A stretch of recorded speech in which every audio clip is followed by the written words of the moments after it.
अब तो मंत्री लोग भी कोरोना संक्रमित हो रहे हैं। सरकार कह रही है हिमाचल में कोरोना कंट्रोल में।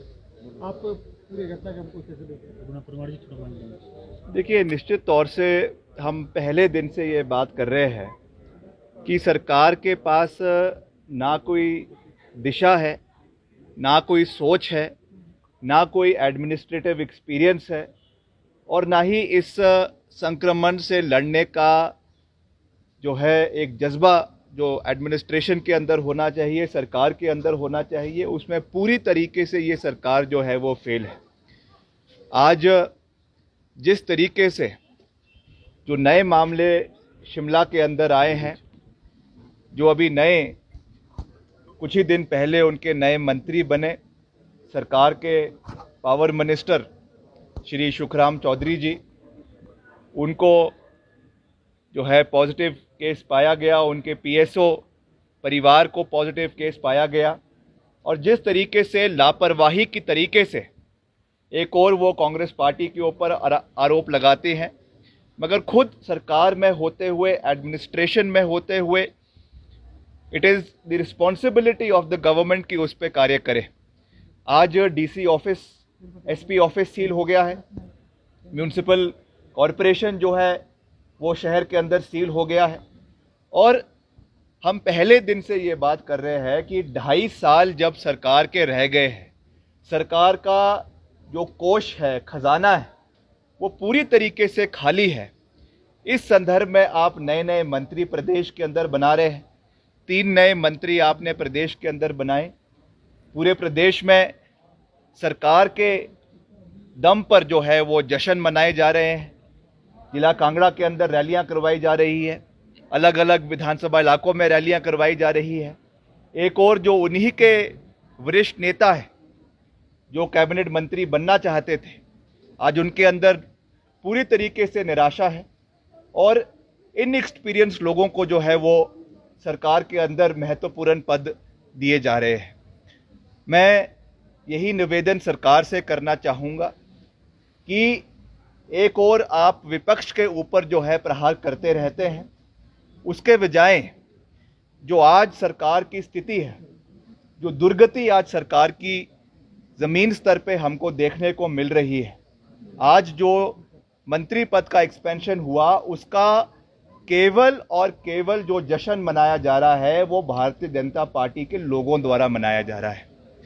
आपने पीछे बसेस के फेयर को बढ़ाया, किराए को बढ़ाया, उसमें आपने कहा कि कांग्रेस पार्टी इस पे राजनीति कर रही है, जहां पूरा प्रदेश जो है आज इसके खिलाफ खड़ा हुआ है। आज आपने एक्सपेंशन करी मंत्रियों की, उसमें जो फजूल खर्ची का एक्सपेंडिचर हो रहा है, जो जश्न मनाया जा रहा है, रैलियां पूरे प्रदेश में करवाई जा रही है। तो मैं ये सरकार से ये पूछना चाहूँगा कि जब विपक्ष कोई कार्य करती है, उस पर तो आप हम पे उंगलियां उठाते हैं, मगर खुद जब आप इस तरीके के कार्यों में जो है संलिप्त पाए जाते हैं, तब जो है आपको राजनीति सूझती है। तो ये बहुत दुर्भाग्यपूर्ण है। आज वैसे भी जो विकास कार्य हिमाचल प्रदेश के अंदर हो रहे थे वो पूरी तरीके से ठप पड़े हुए हैं। हमने काफ़ी बारी उस मुद्दे को जो है जनता के सामने उठाया कि ये सरकार इतिहास में केवल जो है फीते काटने वाली, जो है रिबन काटने वाली सरकार के नाम से इस सरकार को इतिहास में याद रखा जाएगा। मैं आज फिर से आप लोगों के माध्यम से ये ओपन चैलेंज जो है ये सरकार को देता हूं कि एक हमको बड़ा प्रोजेक्ट आप बता दें जो इस सरकार के शुरुआती तौर में कंसीव हुआ और इस सरकार के टर्म के अंदर ही जो है उसका जो है शिलान्यास और उसका उद्घाटन इस वर्तमान कार्यकाल के अंदर होगा। एक भी ऐसा प्रोजेक्ट नहीं है, चाहे वो उनके इन्वेस्टर्स मीट की बात हो, चाहे वो जो मंडी में अंतर्राष्ट्रीय हवाई अड्डे की बात हो, चाहे और जो उन्होंने बड़े बड़े घोषणाएं, चाहे वो बाहर करी है, चाहे बजट सेशन में करी है, आज कोई भी ज़मीन स्तर पे उतरती हुई नज़र नहीं आ रही है। पिछले कल मैं जो है टीवी चैनल में देख रहा था, सोशल मीडिया के माध्यम से, कि जो मेडिकल कॉलेज यहाँ के तो बुरे हाल है ही है, मगर जो कांगड़ा के अंदर टांडा मेडिकल कॉलेज है, वहाँ पे जो दुर्गति वहाँ के जितने भी हमारे उपचार के लिए वहाँ पे जो लोग आते हैं उनकी हो रही है। जितने भी इनकी स्कीम्स हैं, चाहे वो हिम केयर स्कीम है, चाहे और कोई मेडिकल स्कीम्स है, उसमें कोई पैसा जो है डिपार्टमेंट द्वारा इन लोगों को नहीं दिया जा रहा।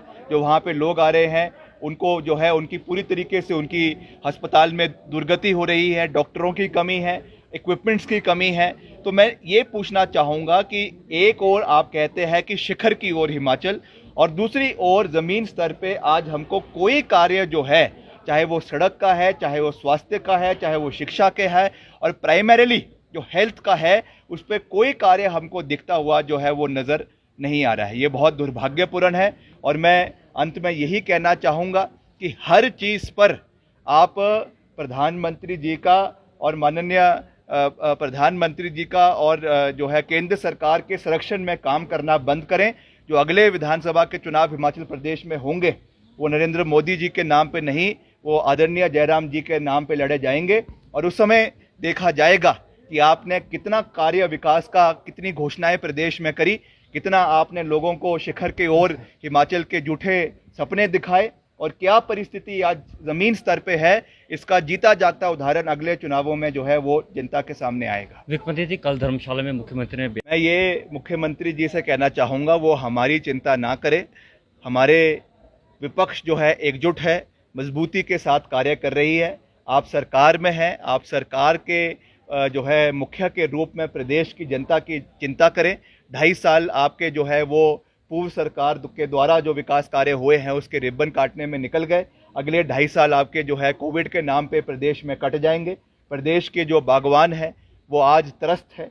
आज भी लेबरों की कमी, आज भी हमने कई बागवानों से जो है जुब्बल कोटखाई में, रोडू में आज सुबह ही बात करी, आज भी वहाँ पे लेबर की कमी आ रही है।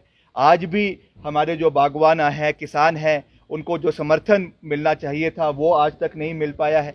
आज जितने भी हमारा टूरिज्म इंडस्ट्री है प्रदेश में, वो पूरी तरीके से उसका जो ढांचा है वो जो है बैठ चुका है, चरमरा चुका है। कोई भी होटल वाले, रेस्टोरेंट वाले जो है आज वो रो रहे हैं, उनको उनकी आवाज़ सुनने के लिए कोई नहीं है। तो मैं मुख्यमंत्री जी से ये कहना चाहूँगा, आप कांग्रेस पार्टी की चिंता ना करें। कांग्रेस पार्टी में बहुत से नेता हैं जो अपने को और पार्टी को मजबूत कर सकते हैं। आप प्रदेश की चिंता करें। प्रदेश को के लिए जो आपने वादे किए हुए हैं, जो आपकी सरकार के द्वारा जो वादे किए गए हैं, उनको टाइम फ्रेम के अंदर रहते हुए उनको इम्प्लीमेंट करने का प्रयास करें। That will be a big step for the development of Himachal Pradesh.